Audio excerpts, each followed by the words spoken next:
अस्सलामुअलैकुम नाज़रीन, आज मैं आपके लिए लेके आया हूँ मॉडर्न ग्रे स्ट्रक्चर जो कि डबल स्टोरी है। और आज मैं आपको बताऊँगा कि 10 मरले का मॉडर्न ग्रे स्ट्रक्चर बनाने में आपकी कितनी कॉस्ट आएगी। तो सबसे पहले हम जान लेते हैं कि 10 मरले का प्लॉट साइज़ क्या होता है।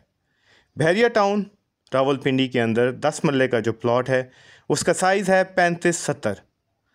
तो जब भी हम कॉस्ट कैलकुलेट कर रहे होते हैं तो प्लॉट साइज़ का जो है पता होना या मालूम होना बहुत ज़रूरी है, बिकॉज़ प्लॉट के साइज़ से ही पता लगता है कि आपके ग्रे स्ट्रक्चर के ऊपर कितनी कॉस्ट आएगी।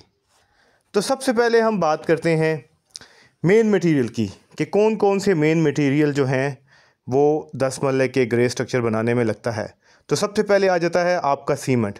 ग्रे स्ट्रक्चर तक कच्चे के साथ जो टोटल आपका सीमेंट लग जाता है तकरीबन आपकी 1600 से 1700 बोरी आपकी लग जाती है।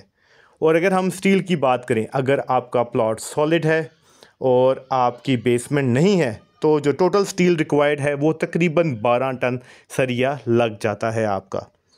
और अगर हम बात करते हैं कि इन जो क्वांटिटी हम मेजर करेंगे क्रश की और रेत की, वो बेसिकली हम डंपर्स के हिसाब से कैलकुलेट करते हैं, बिकॉज क्यूबिक फीट के हिसाब से हर बंदे की अंडरस्टैंडिंग जो है वो नहीं बनी हुई होती। तो इसलिए आपके लिए ये है कि 8 डंपर आपके रेत के और 8 डंपर आपके क्रश के मिनिमम लगेंगे।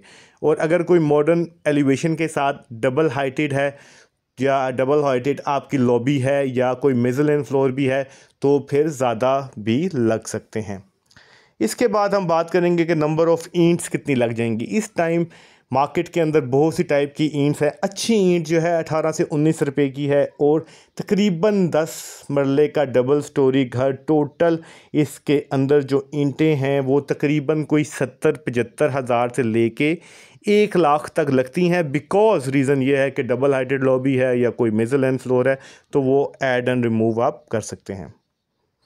इसके अलावा अगर हम बात करते हैं कि बाकी हम जो छोटे छोटे से मटेरियल होते हैं जैसे कोई बाइंडिंग वायर्स होती हैं या कोई मार्बल टुकड़ी होती है तो इसको बस हम मिसक्लेनियस में डाल देते हैं। इसका ऐसा हम टोटल के अंदर जब मैं आपको बताऊंगा एंड में कितने पैसे लगते हैं तो वो बीच में एडेड ही होगा। अच्छा, इसके अलावा अगर हम बात करते हैं कि और कौन सा मेन मटेरियल आता है तो प्लम्बिंग और इलेक्ट्रिक का जो मटेरियल आता है तकरीबन 4 लाख का पूरे घर में प्लम्बिंग एंड इलेक्ट्रिक का जो मटेरियल है वो लग जाता है। और इसके बाद हम बात करेंगे कि इसके अंदर अब लेबर कॉस्ट कौन कौन सी शामिल होती है। अच्छा, जो होती है ना स्ट्रक्चर की लेबर कॉस्ट, पूरा स्ट्रक्चर बनाने की जो लेबर कॉस्ट है वो तकरीबन जो ब्रिक स्ट्रक्चर की बात कर रहा हूँ उसकी लेबर कॉस्ट तकरीबन 15 लाख रुपया 16 लाख रुपया डिपेंडिंग अपॉन योर एलिवेशन जो है ना चार्ज किया जाता है। इसके अलावा आपका इलेक्ट्रीशियन और जो प्लम्बर है वो कंबाइंड आपका ग्रे स्ट्रक्चर तक तकरीबन कोई 1.5 लाख रुपया ले लेता है। इसके बाद आपकी जो लेबर कॉस्ट में एक और कॉस्ट ऐड होती है वो होती है जो बंदा घर को प्लस्तर करता है या जो कच्चा करता है उसकी तकरीबन 3.5-4 लाख रुपया कच्चे समेत जो है प्लस्तर में लग जाता है। बाकी जो छोटे छोटे से इसमें स्क्रीनियस एक्ट मतलब खर्चे होते हैं जैसा कि आपका कोई जो बाद में क्रश जो आती है आपकी एक ट्राली आपको जो एंड में जो है ना वो चाहिए होती है, या थोड़ा सा आपको जो है जो रेत है वो सीमेंट वाली जो जब प्लस्तर कर रहे होते हैं तो प्लस्तर वाली रेत रिक्वायर्ड होती है तो वो बीच में अगर हम एडिशनली ऐड कर देते हैं।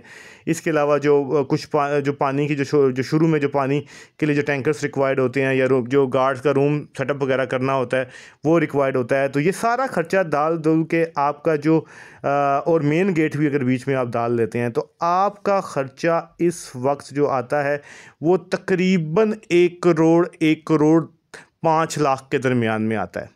फिर जो मटेरियल होता है अगर उसकी क्वालिटी थोड़ी अच्छी डाल देते हैं तो वो 1-10 तक भी जा सकता है। तो ये आप लोगों का ख़र्चा है 10 मरले का डबल स्टोरी मॉडर्न एलिवेशन के साथ एक ग्रे स्ट्रक्चर बनाने का। और बीच में अगर आप सीलिंग वर्क भी ऐड कर देते हैं तो 3 से 3.5 लाख रुपया सीलिंग वर्क का भी बीच में ऐड हो जाता है। जैसा कि आप इसमें देख सकते हैं, इस वीडियो में आपने देखा है कि हमने तकरीबन जो है ना सारा काम जितना मैंने आपको बताया हमने कवर किया हुआ है। तो इसी तरीके से अगर आप अपने प्लॉट साइज़ के हिसाब से मुझसे रेट लेना चाहते हैं तो कमेंट में जाएं, कमेंट करें। अगर कोई आपको BOQ चाहिए इसके मुताबिक हमने बनाया हुआ है, हम आपको